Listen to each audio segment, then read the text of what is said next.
So, hi. Today I'd like to talk about the different kinds of acting classes that you can take. I mean, there's improv, there's commercial, voiceover, basically acting for film and TV, theater classes. A lot of you may already know about a lot of these different kinds of classes, but there's all kinds of different techniques that you can study. And scene study is always great because you're studying about a certain character, or the Stella Adler method is a lot about acting in the place. I really enjoyed that usually the most. Although the Conrad method is kind of interesting too because it's more like in the moment type of thing. You sort of have your character in mind. You know, you developed your character, but then it comes out as you. But of course, all acting you're supposed to do that. But basically, I enjoy the that's a little less planned. It's a little more spontaneous, you know, maybe almost a little bit like improv, but it's definitely not like Meisner, which is very strict and formatted. But and a lot of people that do Meisner get into their character prior to the filming, prior to their audition.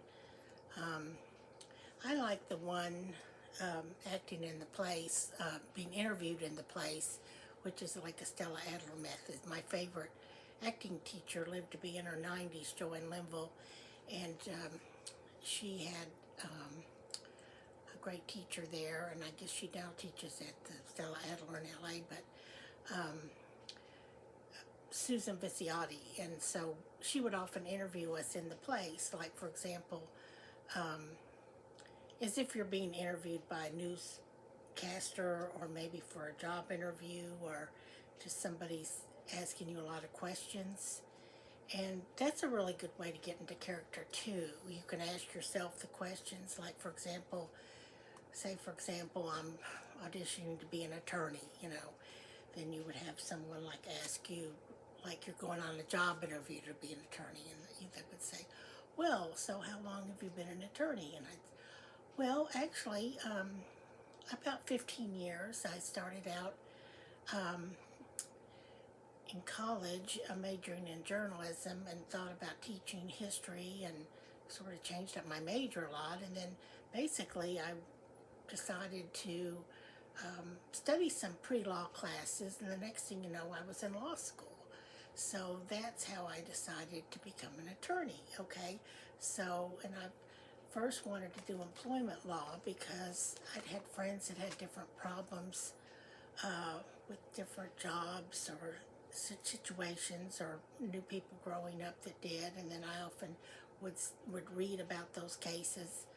Okay, so that's it. I mean, I'm not in law school. I'm not an attorney, but I have played an attorney in a web series. It's on IMDb, Kangaroo, and then I played a judge in Clarice LaRue, another low budget. But I've never auditioned for a major studio film to be an attorney, although I think I could do one. I always dreamed of being like a female version of, oh, I guess several different shows where they have attorneys, but I really like the one, um, well, I'll talk about that in a little bit. Or maybe we'll talk about that another time. I don't know. I get on these little subjects. I do that when I'm substitute teaching. I've done that when I've sold insurance. I tell stories, and then that's how I'd get them back on the insurance, or like to be really careful on a job interview or audition to, you know, change subjects. Because basically, when you go to an audition, you just go in, ask a couple questions, keep it like within 30 seconds. You know, how did you catch the acting bug, for example? But keep it just real simple. But back to the other, you could tell that you know, I just really felt like I was an attorney because, you know, and you just become that. For me, it's acting is really not that hard for me. I mean, as far as, I mean, I may not be dynamic enough, or maybe I don't do my hair and makeup up enough. I'm older. I'm more of a character actor anyway. I could have been when I was younger, you know, I was in drill team and musicals in high school, and I was, all that really. That is my dog sneezing. It's been so cold here. It's been unreal, and then I think he has allergies too. But anyway, I'm sorry. But yeah, so basically, you're interviewed in character, and a lot of times people will just think, "Wow, you're really that." It gives a lot of reality to your character. I've gone on auditions where all of a sudden I'm just like the character, and they start in asking me the questions, and somebody else at the table, or like one of the people watching the audition will say, "Oh, I was I was asking you, are we rolling, or we?" They would get confused because it's very real. It's I think actually doing a lot of extra work actually made me like that too, because we constantly had to be real. But anyway, even though we weren't seeing that much, but we kind of gave a feeling to the back. You're in the back, they really don't see you much or anything. But you just kind of think about the different kinds of techniques that you might want to study. Might be kind of interesting. Like I said, I sort of went overboard the first time out there. I probably overspent, and I'm kind of paying the price for all this now, years later. I mean, and that was another thing. Somebody asked me, one of my friends, she's an artist, Kim, up in Canada, but she's done different kinds of, little uh, things growing up. But she basically became an artist. She's a great artist, and she's been a clown and different things. I think you heard me talk about her before. But she asked me a couple questions the other day, and what to me was the hardest part about being an actor? Well, for me, and this is about mindset too, I've always felt like it was so much fun and I enjoy it so much. It's always been hard for me to make a living at it. Although I have made money at it. I mean, I've made money, and of course lots of money as an extra, when I used to do that almost daily for several years on and off. And then I did small independent roles, and basically like that. And I've been in, was a music video. I played a homeless lady. It's General Smiley's music video. But I mean, I've had made some money over the years in acting, but I've never made, and I've auditioned for roles that would pay pretty decent. But I think I have a mindset about money and making money at something I love to do. And I think a lot of people have that. But although I've never been crazy about selling insurance, and I've had a hard time making a lot of money at that either, especially when you're on a strictly commission, because it's so similar to acting, because you go on these different, appointments, and just like with acting, you can set up auditions or try to get auditions or new agents or whatever, and you may not book. If you don't book, or you don't sell the product or book it, then you make no money, just like a lot of things, selling real estate and other stuff. But anyway, that's something to think about. For each person, it's different what you find most difficult about acting. Some people don't like memorizing lines. Some people, get stage fright. I don't. I have the gift of gab. I've been in sales. I was on stage growing up. I love doing the dancing, and I'm older now, and I do some dancing and tennis and stuff, but I'm really need to get back in better shape. But at my age, I'm like a character, but there's so many people my age and older that are in great shape. And I walk my pets. In fact, right now my cat it's too late to go back outside now, so we've been out today. But anyway, so, and then something else, she asked me about leading roles. Well, first of all, when you do your acting training, most of your training actually, they train you like in theater or even in film and TV. A lot of the roles you might train for might be more like leading roles, or really good roles, especially if it's a scene study class. You might do, like when I did Come Back Little Sheba on stage, and then we performed it later, or Hello from Bertha, when I was Bertha. A lot of William Inge type plays and different things that you can be in theater. You have a better chance of getting a leading role in theater, whether it's just a small group or whether you audition for off-Broadway, you're lucky enough to live in New York or whatever. Um, so anyway, uh, but basically for older people, it is more challenging to get a leading role as an older person. Even the more established actresses that have been in the business a long time, unless they're one of the top one or two, the few that, the top ones, have a hard time getting those roles because there just aren't as many of those roles. Um, and that's okay. A lot of character roles are really, can be supporting roles, can really be big, monumental and pivotal roles in a film or TV show for that matter. And okay, no, Austin. Okay, so maybe the cat is a blessing because he makes me cut these videos short. Maybe we could talk about more of that later. I was going to mention one more thing though. Um,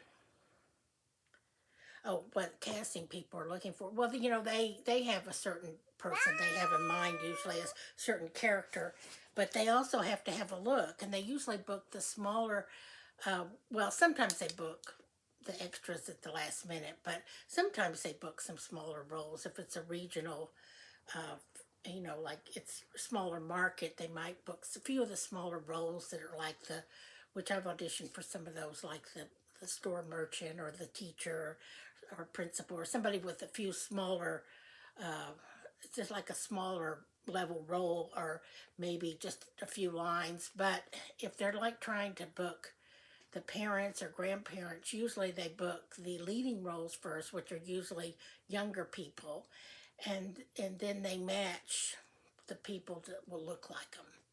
Because I know I've auditioned for some TV roles different times when I've lived in LA, and then sometimes you watch it on TV and you think, well, I thought I could do, maybe something to do with my look. Didn't look like I could have been her mother or whatever. But usually they book the more leading roles, which are usually younger people. Not always, but I mean, but then it got me thinking about some of the great films. Terms of Endearment is one of my favorite films. Shirley MacLaine, who could ever outdo her? I mean, she's a marvelous actress, but I would love to be in that, maybe do it as a theater or something similar, that's similar kind of character, like grandma, and with Jack Nicholson, how could you go wrong acting with him? He's so good. I mean, he's such a good actor. So, and that helps. It's like playing tennis. If you act with someone who's a little, on your level or even better than you, is really fantastic because then it makes you up your game.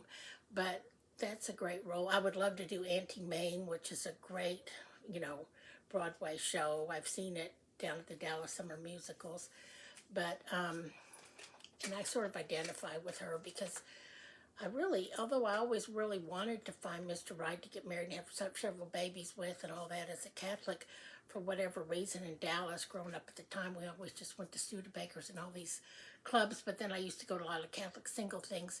A lot of it was dating and being single, so she was like the Auntie Mame was like the fun aunt that, that, that, that I guess, that they looked up to as the fun, independent lady, the fun person.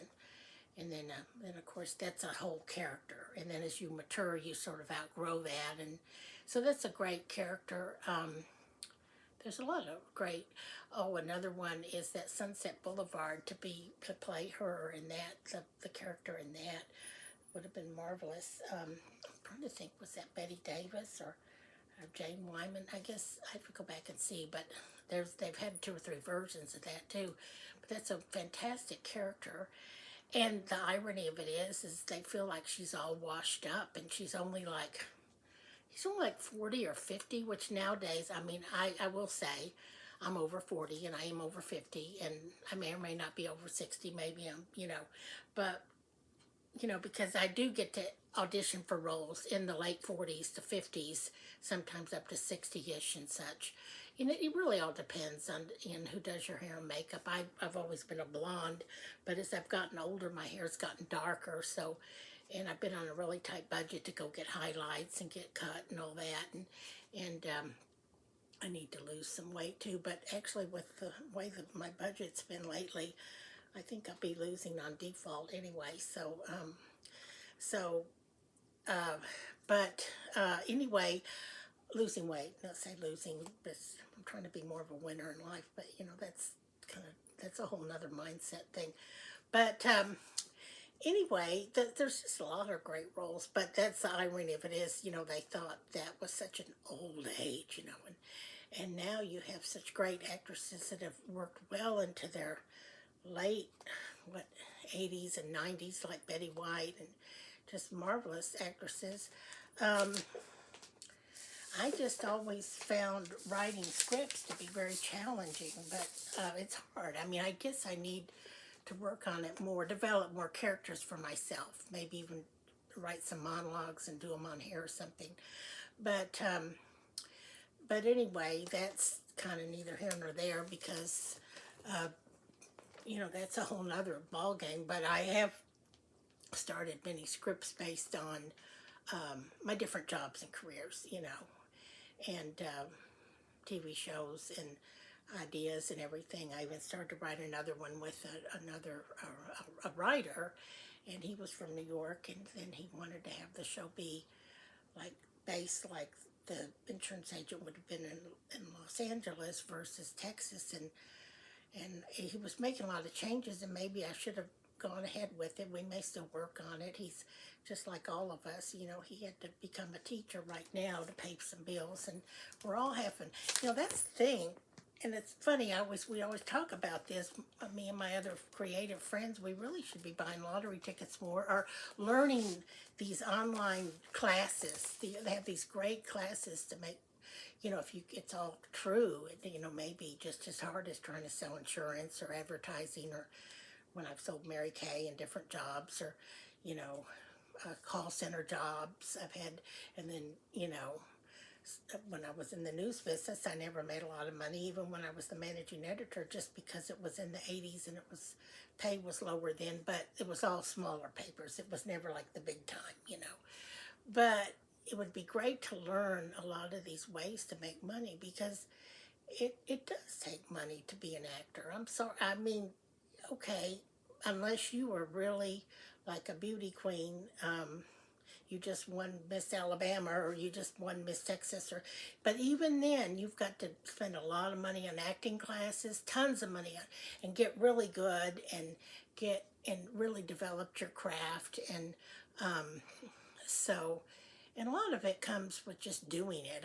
I know I used to really enjoy doing the student films, but then after a while you have to make money at it, and then once you join SAG-AFTRA, you can't be in non-union projects. See, but anyway, but there's a number of low budget um, SAG-AFTRA indie films, but the last few years have been really tough on actors between the pandemic and then the SAG-AFTRA strike, the writer's strike, but it's been kind of tough on everybody.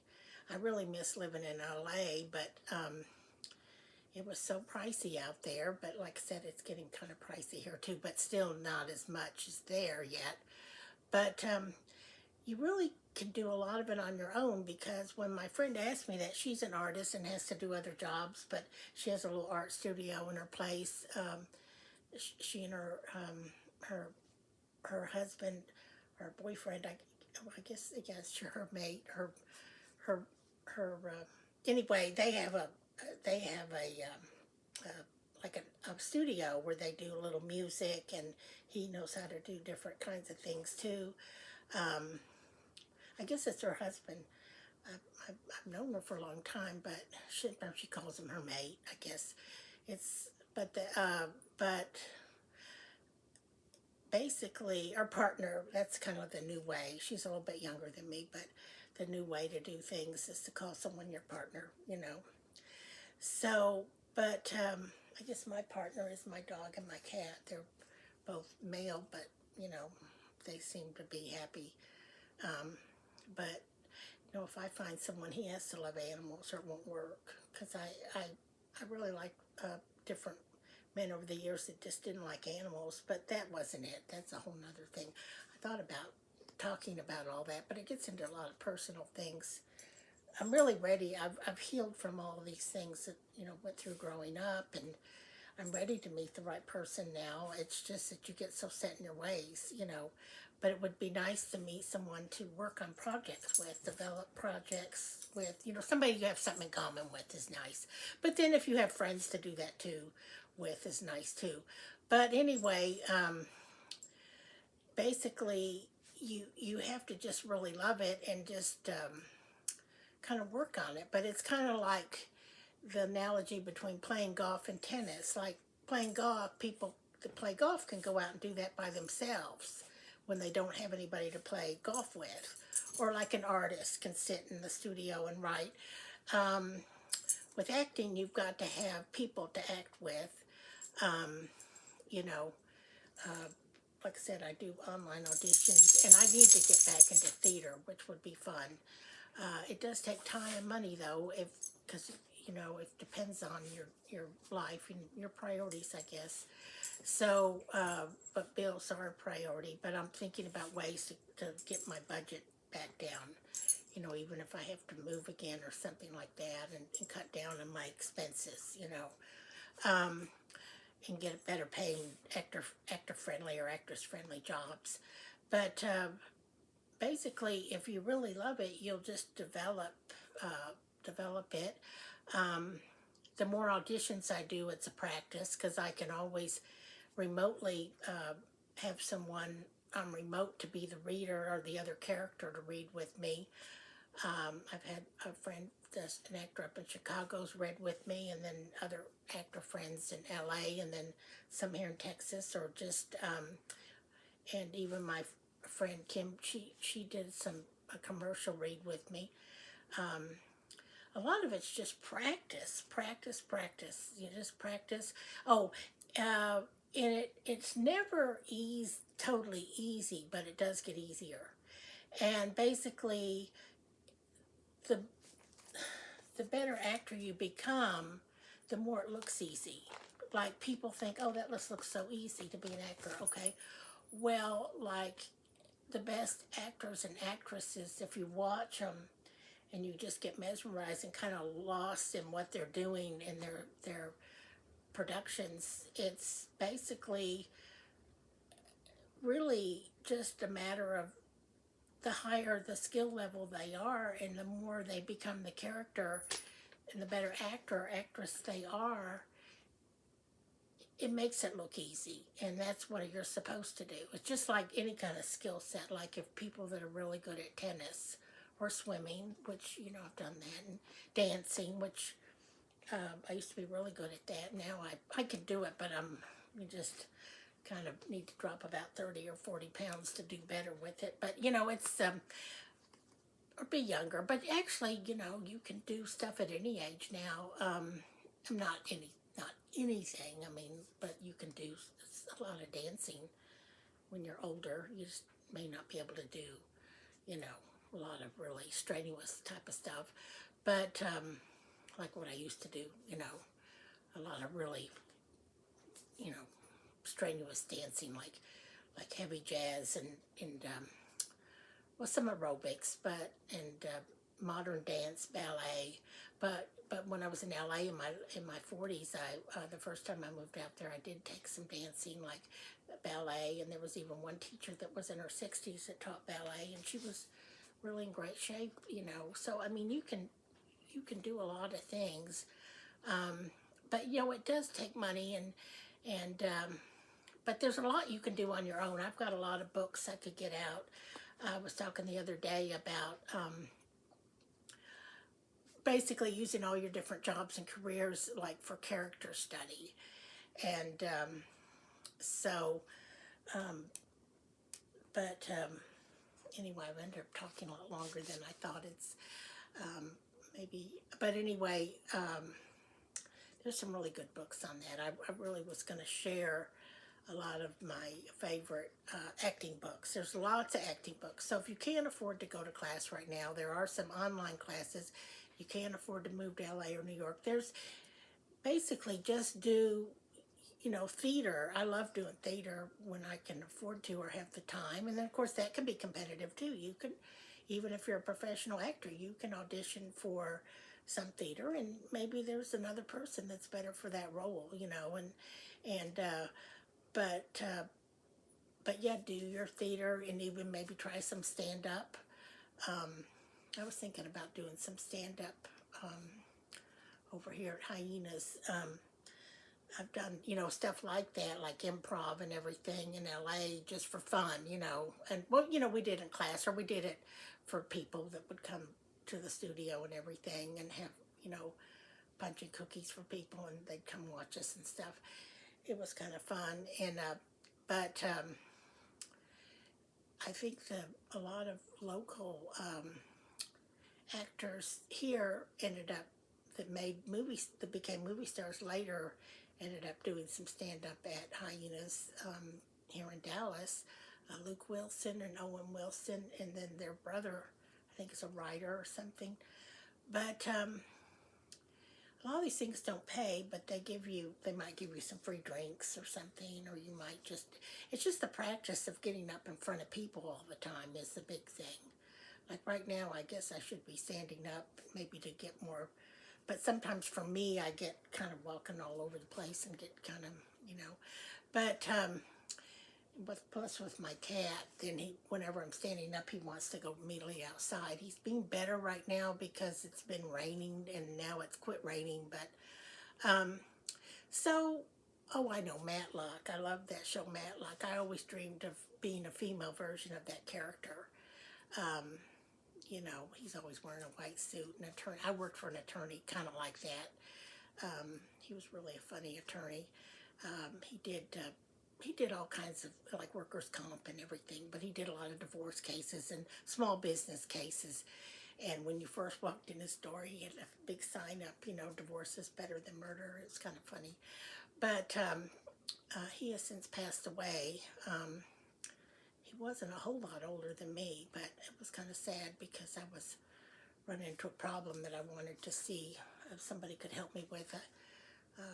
Some insurance company actually was owing me some money. I'm still working on that. I think I've resolved it, but I'm in the process of getting it resolved. But anyway, it was a real wake-up call for me because about everything. It made me realize that I need to be making more money and I need to be more focused.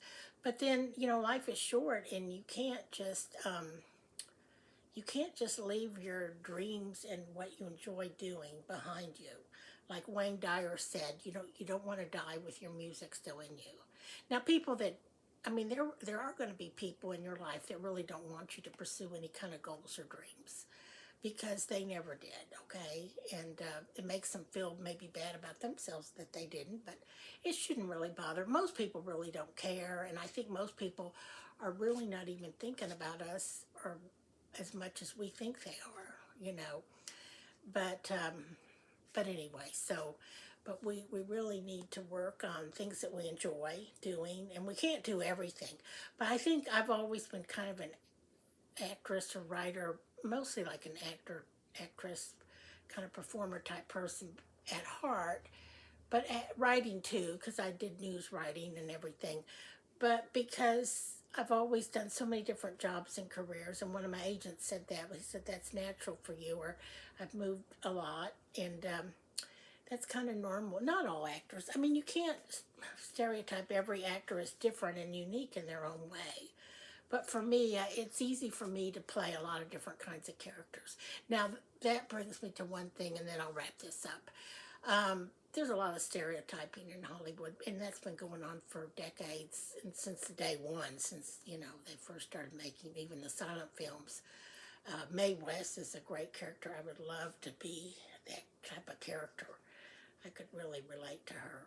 She, when I was younger, I was a little bit boy crazy, not too much, but then you kind of get I wish I had been tougher in life like she was, though. I was never, like that. I was never assertive. In fact, sometimes I'll see a guy really interested in, I might even just shy away and get kind of nervous, or I'll just be intimidated. In fact, I've seen, um, I saw different, um, actually saw a movie star in a restaurant one day like that, and I don't want to get into all that right now, but I just kind of, I should have smiled, and I kind of started to smile and wave, and then I didn't, and I saw another one on set, and it was like, and I shouldn't have been, because they probably not even, especially in that restaurant he was with his daughter or something.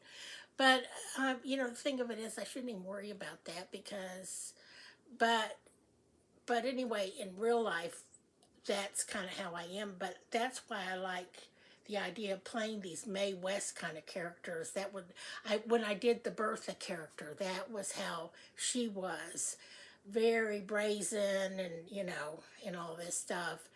And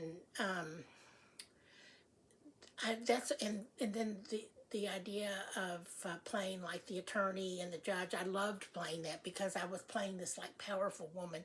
Like, even when I was the managing editor of a newspaper or reporter, or even when I've sold insurance, which I've gone into on and off, and had more like authoritative type jobs and everything, I still have been kind of not brazen. And that's the stereotype. See, that's what, because a lot of women, if you meet people in real life, you might see some real little quiet lady, and she might be a prosecuting attorney or something. You don't know. You can't stereotype. This is a whole new world.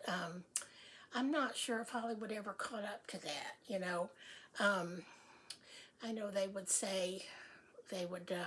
try to say everything was bigger in Texas, like, like they'd find out as an extra I was from Texas, so they'd have to make up my hair. Of course, my hair does look better when it's up, but not totally up, like when I was in that one movie with, oh gosh, I can't think.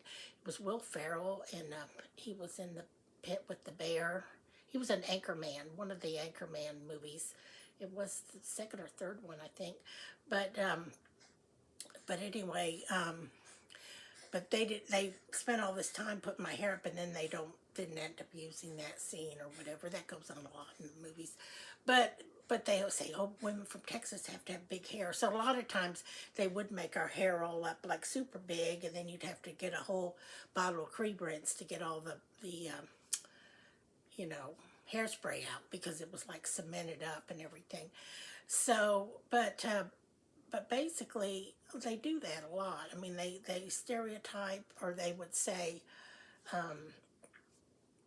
oh, that's how it is in Texas. And I'm like, no, in the 80s, like a bar scene in Texas in the 80s or something like that, that they would recreate at a bar in Hollywood, the Hollywood bar. I remember one time, and that was kind of interesting. But, you know, I'd say, well, no, I grew up in Texas going to bars in the 80s. It was not like that, okay? So, nightclubs, but as a single, and going to Catholic single things too, and everything, of course. Supposedly there's a big man shortage here. It's been like this for decades, and a lot of women say that's why. And that's why, you know, there's so many single women in Dallas compared to men, or divorced, people, whatever. Anyway, so who knows? It's kind of like that everywhere now, though. I mean, as far as, like half people are married, half people are single, divorced, widowed, etc. But basically, you get into a lot of these stereotypes, and it really, really gets to be a bit much, because, and this is why maybe we need to figure out how to get together and write a screenplay. But you really have to develop your own characters by yourself, and then maybe pull the scripts in together later, maybe, or develop your own project. And it's kind of a lonely project. I mean, a lonely thing to do, to write by yourself. But if you can get that script out, and then get it, and then you have to copyright it so that nobody steals it, or get a treatment together and try to sell it. So, but no, the next time I go to LA, I hope, even if, regardless of whether I move out there or just travel out there for an audition or something, I hope to have some kind of projects maybe written too. It's actually, it's even more competitive than being an actor or actress. It can be, but once again, if you develop your own production company, and then a lot of the people do these crowd funding things, which to me seems so difficult.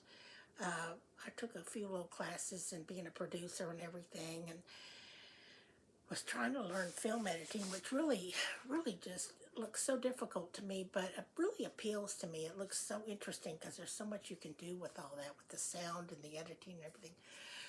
It's all so fun. I mean, it's just so fun. I just would love to make more money at it, but anyway, and maybe I will. Up until now, I haven't, but you have to be positive and say up until now. But now I'm ready. But basically, the being a producer is very difficult too, and they have to go out and get funding and get a lot of backers for their films. And that's a lot like, to me, reminds me of back in the day when I was strictly commissioned just selling insurance, which if I don't get it together, I may have to go out and do that again. It's very hard for me to be pushy with sales or asking for money or asking for the sale, or but whatever it takes. Like I said, I've just tried to maybe make it work, or if I have to do more substitute teaching, just use it all for my character study. And that's another thing with the small roles. They try to get you, that's how you kind of start out, and then they put you, unfortunately they sort of pigeonhole people a little bit or stereotype you, but then you have to play this sort of set character for a while, at these little small roles, and then you can build up into like medium to roles, like a few more extra lines, and then later on maybe get into leading roles for auditions and everything. But the best way to get more leading roles is to try to do more theater. But even then, it's competitive, but not as film as much as film and TV. But with the basically, when you are trying to audition for these small roles, they will try to box you in a bit. But once you really developed your craft, you can really learn how to be all kinds of different characters. If you see these top stars, a lot of the time, of course, it's great when they have a movie because they have sometimes months, even years to develop their character. And they study what the person ate, like especially if it's a period piece or it's based on a true story. They go back and base it on all the person's complete background, and get all the research, and or even if it's if it's a fictional character, they get all the information on the character and everything, and really have a lot of time to develop all that backstory. Whereas with the TV and sitcoms and drama, it's fast, but they get paid more usually, and it's more of a regular pay too, which is one reason eventually I'd like to move back to LA. But I actually miss the Pacific Ocean and everything too, and the weather, of course. It was like 16 degrees here the other day, and then it's raining, and then it's snow, and then it's and then it even got down to 3 degrees last year, and then in the summer it can get up to 105, 110, 15, blah blah blah. But anyway, so but basically, it's really to the point where once you developed yourself as an actor or actress, you can really create almost any kind of character, but you have to really be at a better level for that, unless you create the role for yourself and write it. And you have to have a lot of push. It takes a lot of time. Some of these films, it's taken them 10 years to develop it and sell it and finish it and polish it. Constantly redoing rewrites. You just have to kind of love it. You have to find, if you're doing that, you have to find stories that you really are relentless about telling.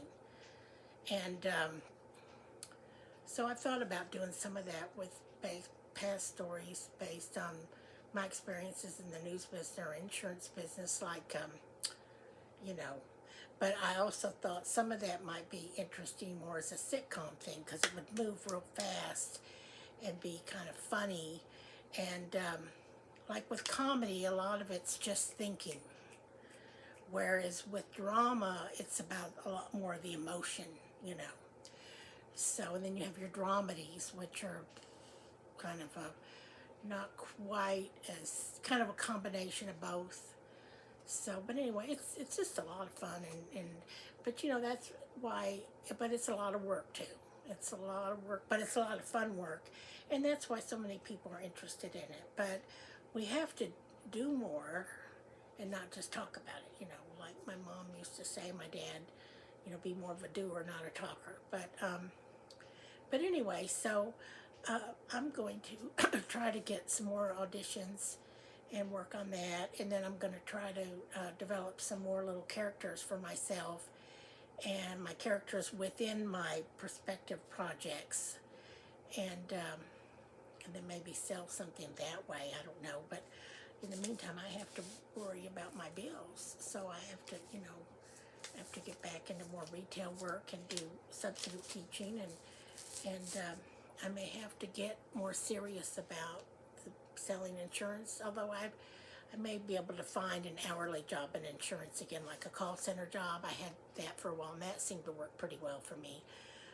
But it was difficult. You know, that's a whole other thing. You know, it's a whole other ball game. Everything is, you know, no job is easy now. You have to. I really wanted to be a bartender, but you have to lift a lot of things, but not necessarily.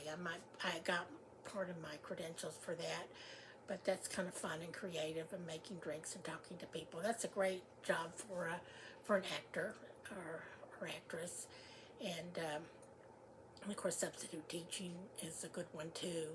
Anything where you can rearrange your schedule or swap your shifts with other people for your when you book projects, you know. So anyway, well, I'll let you guys go, and that's a lot to listen to. I guess I'll just say goodbye and have a nice evening or day or whenever you're listening to this. Okay. All right. Bye.